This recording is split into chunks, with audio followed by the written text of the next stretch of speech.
Así más van para mí. Bueno, muchas gracias a todos por venir tempranito a ver qué pasa. Nos presentamos un poquito.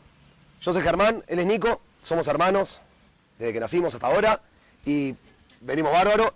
Y hace más o menos 5 años, un poco menos, teníamos una idea loca que pasamos de esas ideas que nunca íbamos a hacer a una que dijimos, hagámosla. Era la de conocer el mundo, recorrer el mundo, ese sueño que muchísima gente, ese sueño que comparten miles de personas o millones de personas alrededor del mundo, que nosotros también compartíamos, pero que lo teníamos como uno de los sueños que sabíamos que no íbamos a cumplir. Un día, por determinadas condiciones, dijimos, movámoslo de los sueños que no vamos a cumplir a los que quizás cumplamos, y así fue que arrancó un viaje que empezó siendo, y digo entre comillas normal, que era un viaje de recorrer y de conocer. Nos fuimos a Australia, laburamos, y a partir del viaje empezamos a cambiar, no solo nuestra forma de viajar, sino nuestra forma de ver las cosas. Hoy venimos a hablar de ese viaje, pero de la curiosidad. ¿Por qué? Porque nuestro viaje cambió radicalmente cuando despertó nuestra curiosidad por conocer cosas diferentes. Nosotros, a partir de Nueva Zelanda, que es el segundo destino que conocimos en el viaje, fueron 30 países que conocimos en casi 4 años, conocimos un par de historias que de algún modo nos dieron un cachetazo de realidad, o nos dijeron que entre las montañas más lindas y la muralla china y los paisajes más hermosos o los mejores atardeceres, había gente viviendo y había gente con alguna historia interesante para escuchar y había gente que nos quería contar cosas. Entonces nuestro viaje pasó a ser mucho más de compartir, de conocer y de escuchar y de descubrir a partir de esa curiosidad que de sacar fotos y de sonreír. Vamos a contarles básicamente 2 historias que representan mucho de esto que les vengo contando. La primera se dio en Japón. ¿Querés contarla, bonita? Dale. Un segundito antes nomás. Vamos a contar 2 historias que nos parecen como bastante simbólicas de lo que implicó la curiosidad en nuestro viaje, pero de nuestra parte nosotros tenemos todo el tiempo del mundo para seguir contando historias, respondiendo preguntas y quedarnos. Sabemos que la charla tiene como su estructura, sus tiempos, y que hay gente que viene con otras cosas para hacer durante el día, entonces en algún momento tienen que irse. En ese sentido, siéntanse libres de irse cuando tenga que hacerlo, pero también de quedarse y retenernos, que de nuestra parte no tenemos ningún apuro. Como decía Germán, bueno, arrancando con la primera historia, nosotros antes del viaje nunca pensamos la curiosidad como un capital. Siempre miramos las cosas que teníamos y dijimos, bueno, tenemos esta plata, tenemos esta visa, tenemos este pasaporte uruguayo que nos permite algunas cosas, tenemos también este pasaporte polaco, gracias a nuestros abuelos, que nos permite otras cosas. Pero nunca pensamos que teníamos la curiosidad como una de esas cosas que formaban el abanico de herramientas que podíamos usar en distintos momentos. Y estas son 2 historias que nos demostraron a nosotros que a veces el capital de la curiosidad lo tenemos, lo podemos usar y que a veces rinde mucho más que las otras cosas que les nombré antes, que también teníamos cuando fuimos de viaje. Cuando llegamos a Japón no sabíamos cómo hacer para entenderlo, pero lo único que sabíamos era que todo el mundo se iba sin entenderlo. Entonces empezamos a pensar ideas de cómo hacer para irnos de Japón, habiendo entendido un poquito más de lo que entiende el resto. Y la primera decisión que tomamos fue que íbamos a tratar de trabajar para conocer un poco más la realidad del lugar. Además, porque vivir en Japón, costearte tu vida en Japón, es caro. Y si nosotros queríamos quedarnos un mes o un par de meses, era imposible imaginar un escenario diferente al de hacerlo laburando. Conocimos una persona uruguaya de raíces japonesas que nos ofreció para quedarnos en su casa, nos fue contando un poco cómo era vivir en Tokio, nos ayudó a conseguir laburo, una historia increíble de 3 hermanas que pasaron a ser nuestras hermanas también, que está contada en nuestro libro y en todas nuestras redes sociales, pero que nos mostró a nosotros lo que era Tokio. Cuando nos fuimos a conocer el resto de Japón, las otras ciudades, nosotros hicimos, en el recorrido fuimos de Tokio hasta Hiroshima, que es una de las ciudades más al sur del país, ida y vuelta. Cuando decidimos que íbamos a viajar a través del país, nos preguntamos cómo íbamos a entrar en la realidad de esos lugares. Y como siempre decimos, cuando la cosa se complica en nuestros viajes, lo que mejor nos sale es complicarnos un poquito más. Así que decidimos recorrer Japón a dedo. Eso, además de implicar los desafíos que implica viajar a dedo en cualquier lado, implicaba desafíos de idioma en Japón, por más que tecnología y algunas otras cosas suenan a súper internacionales, el inglés no lo domina todo el mundo y mucho más afuera de Tokio. Pero además teníamos un problema para escribir las palabras. Nosotros no podíamos decir las ciudades a las que íbamos porque la pronunciación era inviable. Entonces le pedíamos a personas que nos ayudaran a hacer carteles con las ciudades a las que íbamos. Pero eso no era suficiente, también nos tenían que poner atrás los números del orden, porque nosotros no podíamos leer lo que decían los carteles. Entonces de repente estábamos en Atlántida poniendo un cartel para ir para Montevideo, cuando en realidad estábamos tratando de ir a Rocha. Nos ha pasado de gente que nos levantó y nos dijo que teníamos el cartel patas para arriba, o sea, girado al revés. Así que todas esas cosas nos pasaron haciendo dedo por Japón y esa complicada que nos autoimpusimos fue la que nos metió en esta historia que empieza cuando estamos haciendo dedo para volver a Tokio. Después de recorrer varias ciudades y pasar varias experiencias increíbles en Japón, estamos tratando de volver a Tokio y de la ciudad que arrancamos, de Hiroshima hasta Tokio, para volver ahí en auto, unas 12 horas. Pero eso es si te subís al auto, manejás y llegás a Tokio. Pero si te subís al auto de alguien que no va a Tokio y te bajás y volvés a hacer dedo y la persona que te sube va un poco para tu lado, pero un poco dobla, son mucho más de 12 horas. Nosotros íbamos unas 10 horas de dedo, que no implicaban 10 horas de avanzar. Y estamos haciendo dedo en una especie de estación de servicio, se llama área de servicio, porque además de nafta se pueden consumir otras cosas, tipo supermercadito. Y estábamos en un parking haciendo dedo. Y ahí es donde arrancó esta historia. En el estacionamiento donde estábamos eran las 5:30 de la tarde. 5:30 de la tarde en invierno en Japón significa dos cosas, que se está por ir el sol y que está por venir el frío. Con Nico teníamos dos opciones, pegar el último dedo, el que nos iba a salvar. Era difícil, pero nosotros siempre mantuvimos un pilar que era la esperanza. Teníamos que pegar el último dedo, que era que alguien a las 5:30 de la noche se propusiera llegar de noche a Tokio. Lógicamente no iba a suceder, pero alguien podía tener una razón particular por la cual ir a Tokio. Entonces conocemos a una persona que dice llamarse Eiji. Es un muchacho que, recordamos, y no nos vamos a olvidar nunca, estaba todo vestido de gris. Estaba de jogging, de pantalón gris, buzo gris y gorro gris. Sí, era gris el muchacho. Y bueno, se para, el loco habla bastante bien inglés, nos pregunta qué estamos haciendo, le contamos un poco y nos dice que él va para Tokio, pero que va mañana de mañana. Nos dice que vive a 30 minutos, a unos 45 minutos más o menos, en un pueblo bastante chiquito, que tiene la opción de llevarnos a su pueblo, de dejarnos ahí y mañana terminar ese recorrido con nosotros para Tokio. Nos dice también que iba a entrar a la estación de servicio, al supermercadito, a comprar una bebida e iba a salir y después irse. Teníamos ese tiempo para decidir con Nico. El muchacho entra a comprar la bebida y ahí nos miramos con Nico y empieza todo ese debate en el que parecíamos tener tremendos argumentos, pero en realidad estamos debatiendo sobre la nada, ¿nos vamos o no nos vamos? Pero Nico exponía sus ideas, yo las mías, sobre el mundo, sobre no sé qué. En definitiva eran 6 menos cuarto ya, y ya habíamos dormido bastante mal, bastantes noches. El dilema era irnos con él y asegurarnos llegar el otro día, o quedarnos y arriesgar llegar esa noche, o dormir en esta estación de servicio. Eiji vuelve y nos dice, muchachos, decidieron, obviamente no habíamos definido, nos miramos y decimos, nos vamos. ¿Por qué? No sé, porque sí, porque estábamos ahí. Entonces agarramos y nos subimos a la camioneta de Eiji. Nico va adelante con él y yo voy atrás. Teníamos un problema, que era que teníamos dos problemas. El primero es que íbamos a llegar al otro día de lo que esperábamos. No era tan terrible, nuestro tiempo no era sumamente valioso. El problema es que en Japón dormir puede ser muy caro, o muy, muy caro. Y para nosotros, en nuestra realidad, era como, wow, demasiado caro. Y él estaba yendo a un pueblo chiquito. En un pueblo chiquito no hay, en general, hostels o posadas o cosas. O sí puede haber, pero no siempre hay. Entonces podíamos correr el riesgo que nos lleve a un hotel caro, que nos liquide el viaje. Hablamos con ella y todo el tiempo la pregunta era, sacarle algo de información de cómo era él, pero inmediatamente después, sobre todo Nico, preguntarle dónde vamos a dormir. Y Nico tenía una doble función, charlar con él y bancarse que yo de atrás le dijera todo el tiempo, preguntarle dónde vamos a dormir, preguntarle dónde vamos a dormir, preguntarle... Y Nico cada tanto, en español, ¿no? El loco hablaba inglés, hablaba japonés. Con Eiji en inglés, entre nosotros en español. Entonces era un poco, bueno, muchas gracias por llevarnos. Vos, ¿dónde vamos a dormir con este? Si nos lleva a un lugar de $90 me muero, no sé qué. Che, no, en serio, apreciamos mucho que nos lleve, no sé qué. Y bueno, entonces Nico tenía esa doble función, hablar con él porque él iba adelante y yo atrás hablar con Nico. Mensaje directo, ¿dónde vamos a dormir, dónde vamos a dormir, dónde vamos a dormir? Empezamos a charlar con Eiji, Eiji pone el punto en el GPS y nos empezamos a acercar. Cuando estamos llegando él nos da a entender que vamos a dormir en un lugar, pero no nos dice, y todo el tiempo que le preguntamos dónde íbamos a dormir, él nos evadía la respuesta. Entonces nos empezó a generar un poco de la mala curiosidad, básicamente un poco de temor a ver qué iba a pasar de nuestras vidas. El pueblo era un pueblo chico, chico era oscuro era vacío. Estamos entrando con él y el punto del GPS se acerca al lugar donde estamos llegando, entonces pasamos por una escuela y a Nico sí, se le ocurre la brillante idea de preguntarle a Eiji dónde íbamos a dormir. ¿Cómo hace Nico? Le dice, ¿esta es la escuela a la que traes a tus hijos? Y le dice, no, ¿por qué preguntar? Dice, no, pues estamos por llegar a tu casa. Y le dice, no estamos por llegar a mi casa.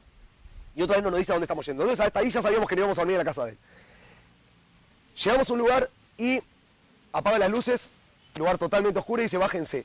Era raro ya que no nos explicara nada de lo que estaba sucediendo y estábamos en Japón. Lo único que sabíamos en Japón antes de llegar era que había samurái, que no sé, era todo lo que habíamos escuchado de Japón, de China, de Corea, pero todos locos peleando básicamente. Y a eso se sumaba que apenas nos bajamos del auto, lo que nos dice, agarren las cosas, bastante radical en su información, no era como que teníamos un diálogo. Agarramos nuestras mochilas con Nico, lugar oscuro, apaga la camioneta. Y cuando vamos a bajar, se para un loco atrás nuestro que estaba vestido de traje, un japonés de unos 20 y pico de años, y se para atrás nuestro, ni nos saluda ni nos dice nada. Con Nico siempre teníamos la ventaja de que viajar por el mundo éramos dos hombres y que físicamente para los asiáticos remábamos bien, por lo menos en la imagen que tienen ellos de sudamericano, narcotraficante, todas esas historias, ¿no? Como entonces, nunca nos peleamos en todo el viaje, podemos decir que remábamos bien a todos los que nos claro, haber peleado. Pero entonces teníamos la certeza de que no éramos un blanco tan fácil, por lo menos en la idea de ellos. Pero ya cuando éramos 2 contra 2 y en Japón, ya éramos un blanco fácil. Nos bajamos y a eso se suma que en el estacionamiento de la casa donde vamos a entrar hay una Hammer, no se ubica la Hammer, es un auto blindado que viene del ejército estadounidense, un Luxus, que era un auto estilo mafia italiana, raro, y un portón enorme que cuando él lo abre, empieza a abrirse y empiezan a aparecer autos lujosos. La casa está apagada, prende la casa y hay una especie de cabaña rara en la mitad de la nada. Vamos a entrar a la casa y estamos Eiji, que nos dice síganme, Nico y yo, con nuestras mochileras, y un loco de traje siguiéndonos en nuestra espalda a 1 metro nuestro.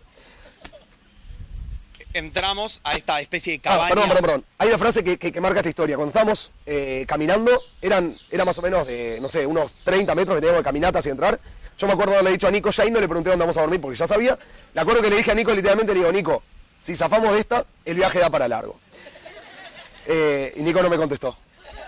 Entramos entonces a esta especie de cabaña gigante. Era raro porque de afuera no era ostentosa, más allá de los autos lujosos y todo lo que nos había pasado hasta ese momento. Vos no veías de afuera ese lugar y decías es una mansión. Y cuando entramos lo que vimos seguía siendo extraño.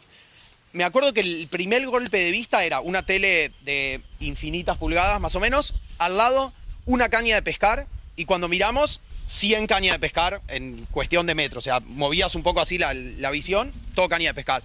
Mirabas para otro lado, una guitarra, mirabas un poco más, 20 guitarras todas paraditas así como listas para un toque.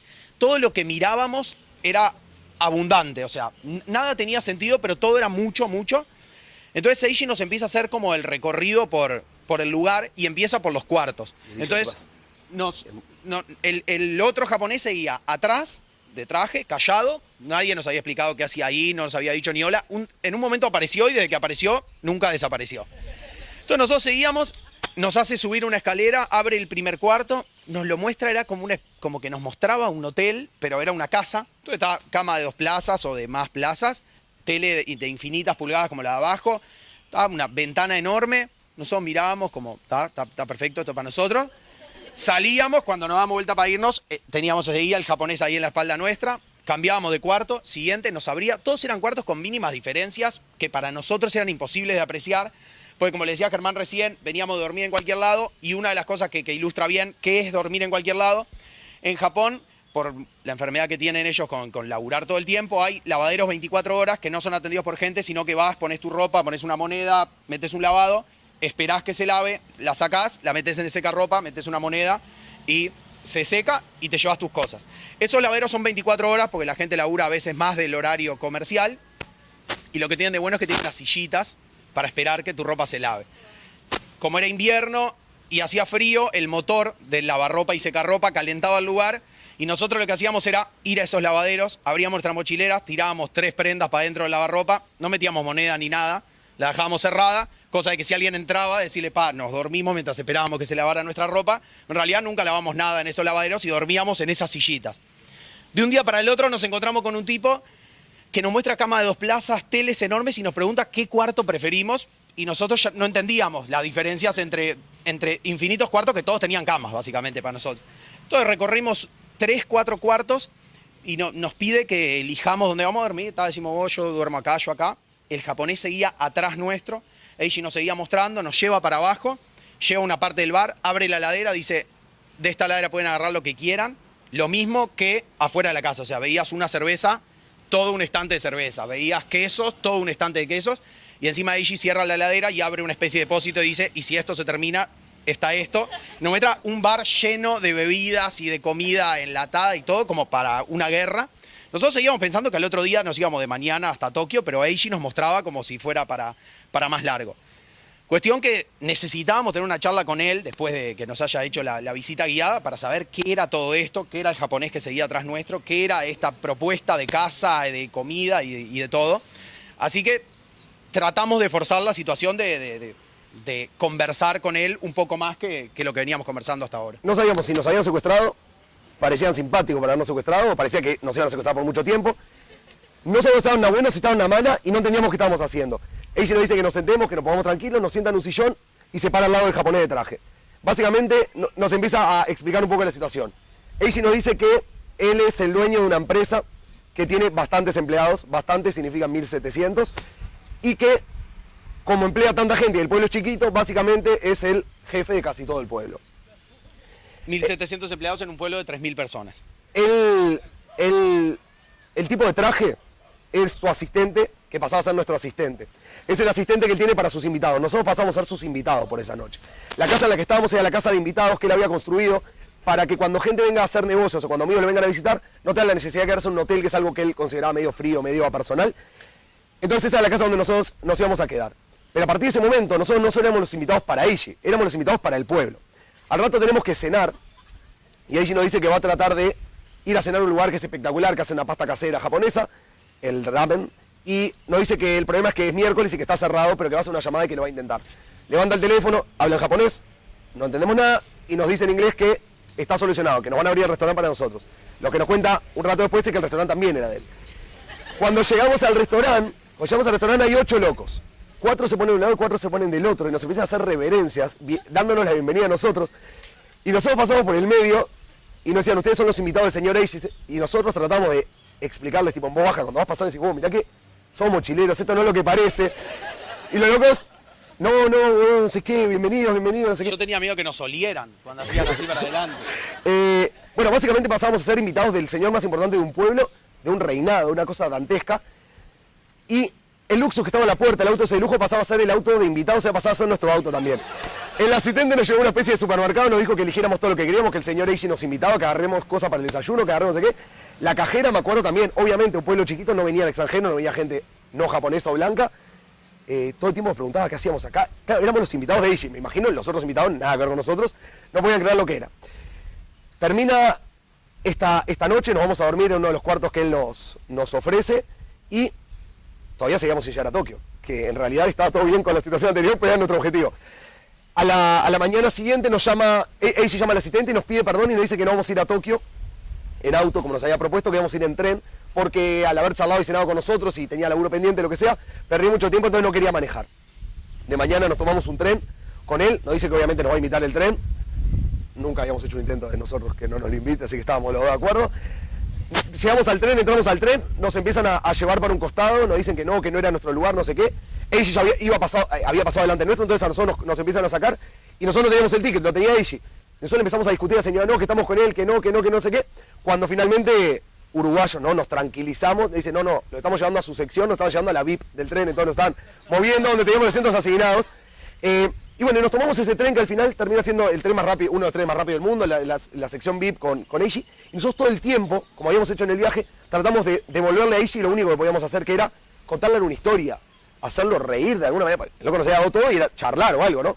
Y el loco como que seguía en esa postura de contestarnos poco, lo que sea. Cuando llegamos a Tokio, le agradecemos a Eiji todo lo que nos había salvado la vida, nos había rescatado una estación de servicio, nos había dado un montón de cosas, nos había tratado soñado, no podíamos creer realmente todo lo que hemos vivido. Y Eiji nos dice que el que tiene que agradecer es él a nosotros. ¿Por qué?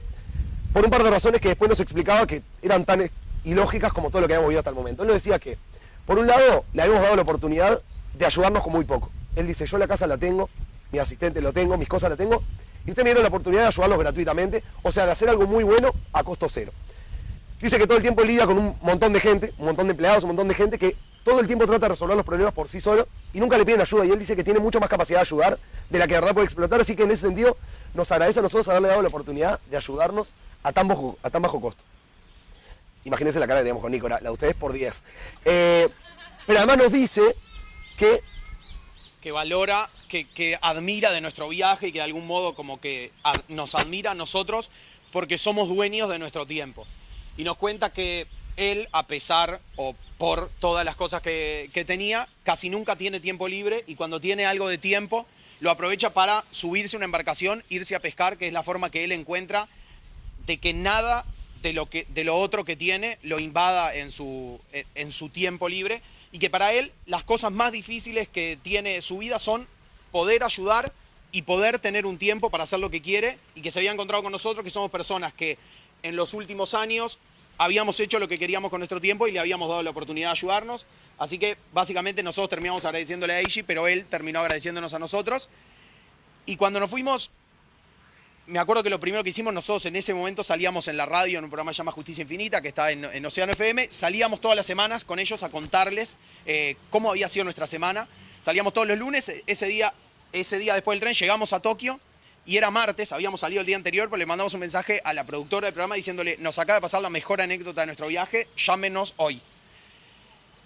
Y mientras íbamos contando esa historia en la radio, estábamos también entendiendo lo que había pasado y lo que entendimos fue eso, que en general tendemos a creer que cuando uno pide, el otro necesariamente da. Y en esa historia entendimos que basados en la curiosidad, basados en complicarnos más, basados en hacer dedo, basados en no tener nada, pero asumirlo, o sea, agachar la cabeza, acercarse a una persona y decirle, vos capaz nos podés ayudar porque en tu auto entramos y porque en tu casa, sin saberlo, también entramos. Pueden pasar cosas que le sumen a las dos partes y que no siempre es el que pide molesta y el que ayuda pierde, sino que a veces puede darse esa situación en la que las dos partes ganan. Y esta historia arranca, como decía recién, con nosotros yendo a asumir nuestra realidad, que es decirle, no tenemos nada para dar, pero necesitamos ayuda. Y esa es una de las historias que marcó nuestro viaje en términos de curiosidad, porque arrancó por obligarnos a nosotros a tener situaciones como esta y terminó con la idiotez de Eiji de darnos todo esto gratis. Terminando esta primera historia, le avisamos a las chicas que Eiji está casado porque siempre nos preguntan lo mismo. No le vamos a dar su Facebook y demás. La otra historia que para nosotros marca esta locura que fue este viaje y este despertar, las ganas nuestras de conocer algo diferente, tiene que ver con Mongolia. Vamos a Mongolia, un país que ni siquiera pensamos conocer o visitar en nuestra vida. Y llegamos a Mongolia porque tiene frontera con Rusia. Cuando nos enteramos que existía Mongolia, en términos, o sea, sí habíamos escuchado del país, pero que estaba tan cerca y que capaz pintaba ir, teníamos que ver cómo íbamos. En Facebook ponemos una publicación que era el mapa de Mongolia y decimos, si alguien sabe algo de Mongolia, que nos lo tire porque quizás vayamos. Una persona nos arroba a otra persona, dice, este uruguayo, se llama Martín Cáceres, que no es el jugador de fútbol, es otro, nos dice, este uruguayo está en Mongolia y acaba de recorrer una parte del país, no sé qué. Nos ponemos en contacto con él y un uruguayo que está en Ulan Bator nos comenta que al otro día se va. O sea, nosotros podíamos llegar ese día y al otro día él se iba. Que estaba en un hostel que si queríamos nos juntamos con él, que nos iba a contar cómo había recorrido Mongolia. Llegamos, nos cuenta que había conocido otras personas de otros países, Estados Unidos y Europa, y habían recorrido Mongolia en moto. Entonces, nos empieza a pasar un montón de tips para conocerlo. A partir de ese momento, fuimos a un mercado negro, llamado el Black Market de Ulan Bator, la capital de Mongolia. Nos compramos botas para no lastimarnos los pies con las piedras que aparentemente volaban. Nosotros nunca habíamos hecho nada. Yo tenía 10 kilómetros de experiencia en moto y Germán... Sí, menos. 2. Nos compramos unas botas, nos compramos guantes, unos buzos abrigados, porque en Mongolia se pone frío, sobre todo, era veranito, pero de mañana se ponía bastante frío. Y empezamos a transitar el país. Teníamos que llegar al desierto, eran unos 2000 y pico de kilómetros por una parte de ruta asfaltada y una parte por una ruta que era imposible de reconocer. Tierra en la mitad de un descampado. Teníamos que llegar a casas de gente nómade o seminómade. El 40% de la gente de Mongolia sigue viviendo hoy en día, en 2018, de manera seminómada, como en carpas. Cada 3 meses ellos desmontan esas carpas y las mueven a otro lugar. En esos 3 meses que se quedan en el mismo sitio, le dan de comer a su ganado de lo que produce ese lugar naturalmente, porque la propiedad privada no existe en ese país.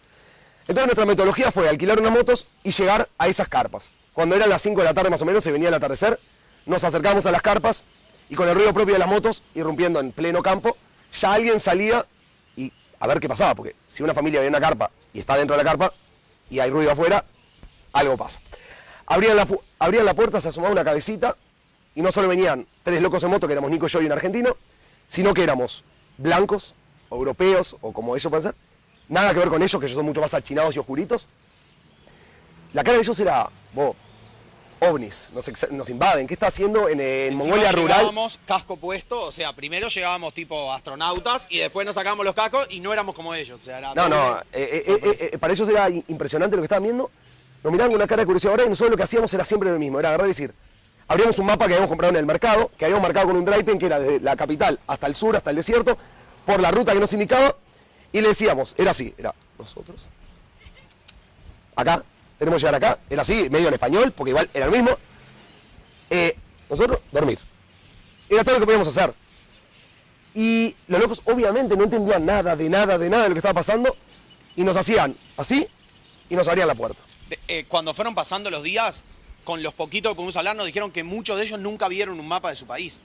Entonces, más allá que compramos un mapa con letras en mongol para que ellos lo entendieran, ni siquiera, o sea, un dibujo de tu país, si nunca lo viste, alguien te explicó que eso es una escala, era una cosa que decía Ulan Bator, desierto, una raya, gente que nunca había visto un mapa, acompañado de todo lo otro que ya era extraño, que éramos nosotros, haciendo así al minuto que aparecimos en su casa. Sin embargo, contra todos los pronósticos, lo primero que hacían era abrirnos la puerta y decirnos como que pasáramos. Las primeras veces no entendíamos si nos estaban invitando a pasar o qué, pero después entendimos que lo primero siempre era lo mismo, era pasen, siéntense, tomen algo, que era horrible, pero estaba buena la idea, por lo menos el concepto, que era una leche fermentada de yegua en general. No es metafórico, es literal, por las dudas. Era o leche de yegua o leche de... ¿Cómo se dice camello, mujer? Camella, capaz. Bueno, leche de el animal que producían, el femenino, ¿no? Pero en general leche de yegua que la fermentaban con un palo, que era leche que iban acumulando apenas ordeñaban, y le iban tirando, entonces acumulaba leche anterior, que había leche que era de hace mucho anterior, ancestros. Y que iba sacando como una espuma y ellos lo servían y era como algo que estaba bueno para darle a los invitados. Era terrible lo que estábamos tomando. Nos daban siempre una compotera que era enorme. A ellos les encanta, entonces obviamente no entienden Nos si a agasajaban. vos no te gusta y te dan una compotera llena de eso como señal de que te relajes, estés tranquilo y Que todo era mucho más grande de lo que parecía, porque nosotros tomábamos, al principio tomábamos y estaba un poquito no sé qué. Después era tipo entrar y decir, vos, fuerza. Sorbo Y tomábamos largo. todo lo que podíamos y era tipo, anda vos, 60-70%. Bajamos y no había bajado nada. O sea que era como, también tenía algún efecto raro que no bajaba. También Al final entendimos fermentaban que... el movimiento. Y al final, pero mucho después, como 10 días después, entendimos que estaba todo bien si no lo tomábamos. Pero ya nos tomamos todas las anteriores y ya era recontra tarde. En definitiva, ya estábamos adentro de la casa de los mongoles tomando su leche fermentada y los locos nos habían hecho así, nosotros habíamos hecho así. No teníamos nada para hablar con ellos. El idioma de ellos es complicado, pero en serio. O sea, todos han estudiado algún idioma que les pareció complicado.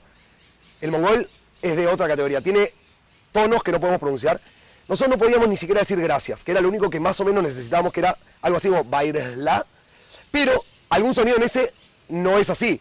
Entonces, cuando mismo le agradecíamos, entendíamos que no nos entendían. Era nefasto lo que estaba pasando. Era tipo, gracias. Ellos miraban como diciendo, o sea, ¿qué me estás queriendo decir? Entonces ya ahí sabíamos que estaba todo mal. Pero todavía teníamos que dormir y que llevarnos una experiencia de ahí. A partir de ahí empezaron un montón de encuentros que demoraron 10 días, que fue todos los días dormir en una carpa diferente, una familia diferente. Para contarles un poco salpicado de las experiencias que tuvimos. Nosotros todo esto lo hicimos para salirnos de la ruta turística porque Mongolia es un país súper primitivo, que el turismo no está desarrollado. Entonces las propuestas son todo 5 estrellas, que es, te llevan una camioneta que es tuya a carpas de mongoles que hablan inglés o que ni siquiera viven en esa carpa y alguien puso una carpa en la mitad de la ruta y el que maneja sabe que frena ahí, como si fueran hostel carpas que te hacen vivir de algún modo la experiencia de cómo duermen ellos o de cómo sería recorrer su país, pero no con ellos. Entonces, arrancando con esa idea, nosotros íbamos de frente a las carpas, volvíamos a mostrar nuestra desnudez de no tener nada para ofrecer, siendo sinceros de que nosotros, de acá a acá, moto, dormir, y se abrían las puertas mágicamente y lo que encontrábamos adentro era impresionante. Primero, un nivel de curiosidad que nunca vimos. Nosotros llevábamos un papelito con algunas expresiones, porque no nos habían dicho que no nos iban a entender ni siquiera gracias. Entonces nosotros teníamos, por ejemplo, algo 10 que, frases, que en literalmente. algún 10 lugar frases. nos habían dicho que a ellos les gustaba que le dijeran, que era algo así como que tu ganado crezca sano. O sea, Si cuando cualquier decíamos cosa. gracias nos miraban como diciendo ¿qué? Cada vez que decíamos una cosa de esa decíamos, vos, para mí que estamos diciendo algo que es peor que no decir nada. Y teníamos un par de frases que nos eran funcionales en caso de que nos pasara algo y que nos entendieran, que era, nos quedamos sin nafta, nos quedamos sin agua, país que tiene mucho desierto, y nos podíamos morir, por eso igual no nos iban a entender. capaz no veían el piso, entendían, lo asumo. Y la otra que nos era funcional, si nos pasaba algo, era disculpá, necesitamos una ambulancia, necesitamos Disculpá, un doctor. necesito un doctor. Disculpá, necesito un doctor. Uno de los días Nico se enferma, le viene fiebre. ¿Por qué? Porque hacía bastante frío en la moto, a pesar de que era calor. Amanecíamos en 5 grados bajo cero o algo así. Nico se enferma y entramos a una de estas carpas, quedamos así y nos invitan. Y a los 2 segundos Nico apaga, básicamente me dice, vos, estoy mal, y se acuesta a dormir. Entonces, imagínense ese mongol al que unos locos blancos raros le hicieron algo, le dijeron algo que no entendió y ya tenía un loco durmiendo en la casa. Y yo no paraba de repetirles, disculpá, necesito un doctor, disculpá, necesito un doctor. Asumiendo que el loco me iba a entender y que además iba a razonar que mi frase pelotuda refería a que él estaba enfermo. Entre todo eso, y en 10 días de travesía hacia el sur del desierto que nos pasaron un montón de cosas, y vamos a nombrar un par solamente. Una de ellas fue la historia de una chiquitita que nos recibió en su casa 2 veces, a la ida y a la vuelta, coincidimos en su carpa. Cuando nos fuimos, la primera vez, la familia no entendió mucho. Pero imagínense cuando volvimos. Otra vez estos locos, ahora, no sé si habíamos pensado que nos íbamos a instalar o qué historia, pero ya era, capaz pensaban que nos íbamos a instalar frecuentemente porque no entendieron nada de lo que había pasado. Lo increíble es que, bueno, pegamos tremenda onda, le dimos a probar mate a la familia. Ellos eran unos 8 personas que dormían en una carpa y nosotros terminamos durmiendo con ellos. Fue impresionante. Ahí, por ejemplo, le hicimos de comer pasta. Nosotros habíamos llevado unos fideos y unas latas, que era lo poco que podíamos llevar, y le hicimos una pasta. Un día, esa noche le dijimos, vos, nosotros cocinamos, como que entendieron de alguna manera, empezamos a cocinar. Cocinamos. El lugar donde cocinan, o sea, las carpas estas no son como las carpas de camping, no son tan diferentes, son una especie de merengues. Yo sería muy feliz si ahí dibujás un merengue, sería espectacular. Tipo un merenguito que está hecho, que es abrigado con el cuero de los animales que ellos crían. O sea, si vas a un lugar donde los camellos son sus animales, es todo cuero de camello por afuera. Si hay cabras, si hay caballos, va cambiando.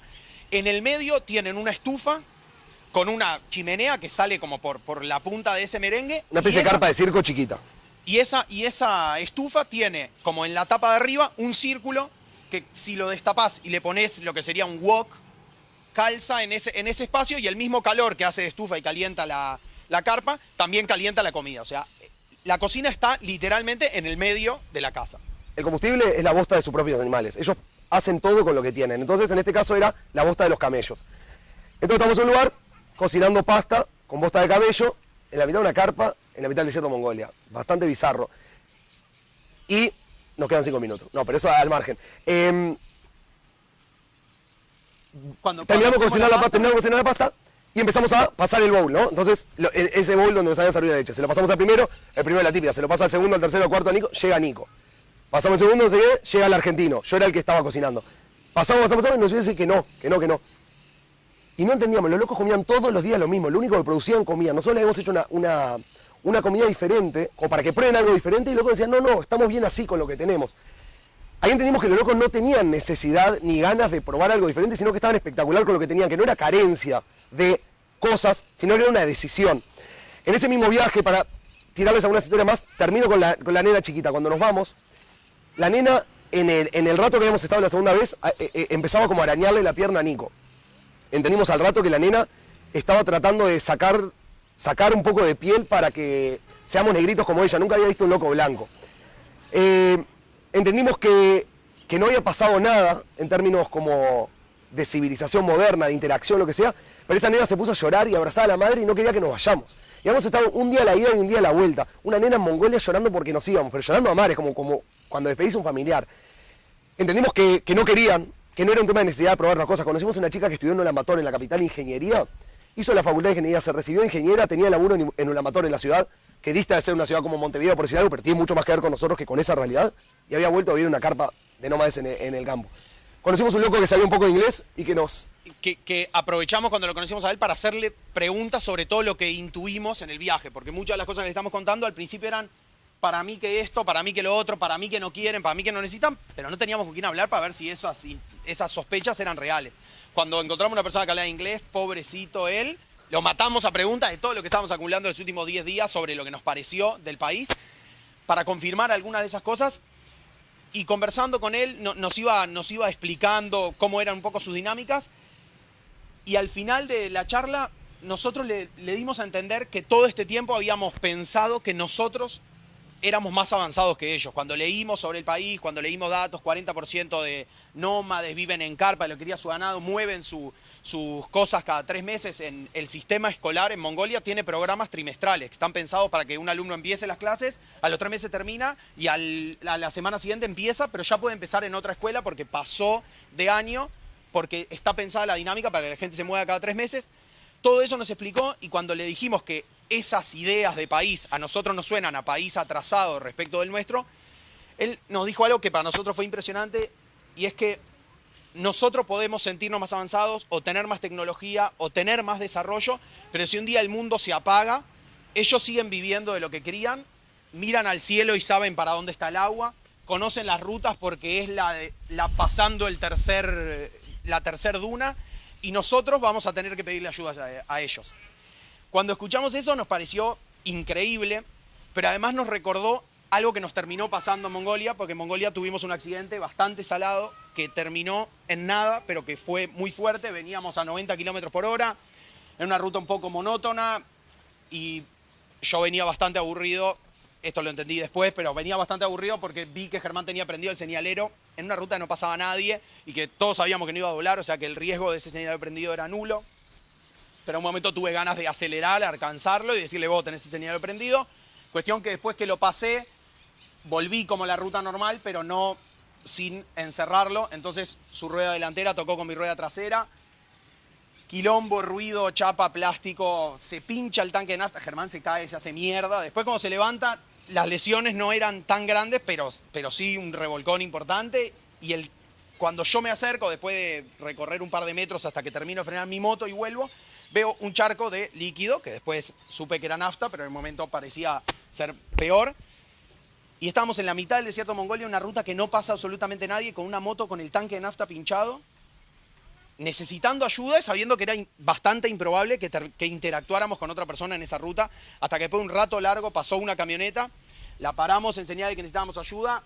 Los tipos tenían una camioneta con caja atrás, terminaron llevando la moto en la caja de atrás, sosteniéndola, chorreando nafta la moto, y combinando un poco lo que nos decía este mongol, que un día el mundo se va a apagar y los vamos a necesitar a ellos, y la solidaridad de lugares en los que vivimos, que una niña no conecta una palabra con nosotros y termina llorando porque nos vamos. Una familia ante el tercer gesto inentendible nos dice, primero pasen y tomen y coman y después vemos qué hacen acá, y si no entendemos tampoco importa.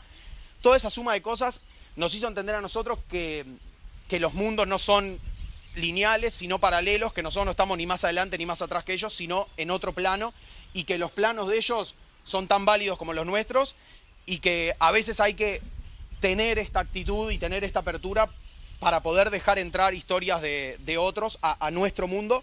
Y Mongolia en general nos enseñó eso, todo el tiempo, cachetazos de realidad que nos enseñan que creemos que hay un camino único, que empieza en un punto, termina en otro, y que nosotros estamos en algún puntito de esa línea, pero en realidad se pueden hacer caminos diferentes. Perdón, para cerrar, porque son ya las 10, una frase, leímos un grafiti en Malasia que cierra bien con lo que veníamos a contarles. El grafiti decía en inglés que incluso lo que no soñás puede salir mal. Teníamos bastante kilómetros arriba, y todos los días surgía la pregunta, no nuestra, pero sí de otros, de qué van a hacer o de qué va a pasar con todo esto. Y leímos el grafiti que cerraba y que cierra con la curiosidad y cierra con el dejarse llevar y con el ir para adelante con lo que vos crees que de alguna manera te va a llevar a algún lado, pero cuando te preguntan a dónde te va a llevar, no tenés lo que responder. Leímos el grafiti que decía, incluso lo que no soñás puede salir mal. Y es eso para nosotros, la curiosidad de sentir que va por ahí, y para nosotros iba por ahí, y para nosotros sigue yendo por ahí, a pesar de que muchos nos contradigan y nos pregunten a qué van con todo esto. Seguir creyendo que en el camino está lo que venimos a buscar y no solamente en el final, y que no tiene que ver con guita y no tiene que ver con algo, una posesión, sino con algo que está por ahí y que responda a lo que tenemos ganas. Lo último, para desmarcar un poco el viaje de lo que soñamos o lo que no soñamos, nosotros con ese grafiti entendemos que depende de cada uno vivir la vida que cada uno quiera, y todas pueden salir mal, que ese es el peor escenario.